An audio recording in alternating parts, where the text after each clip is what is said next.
Now back locally, we'll turn to healthcare news out of Mercer County. WVU Medicine Princeton Community Hospital is celebrating the arrival of some new state-of-the-art equipment.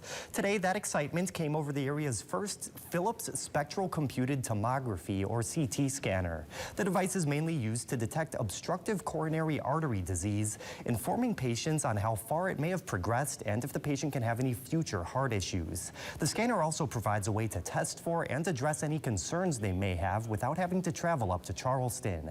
Cardiology specialist Stephen Ward says he's excited to have this piece of technology on hand, as it not only gives convenience for patients and doctors, but reassurance as well.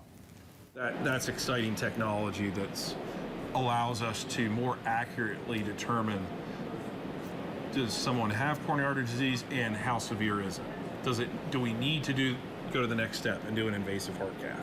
And if that shows no coronary artery disease, that can provide some reassurance to that patient that, hey, listen, you don't have plaques in your arteries. Ward adds this technology is designed more toward individuals who have never been tested for obstructive coronary artery disease and for those with a moderate risk for it as well.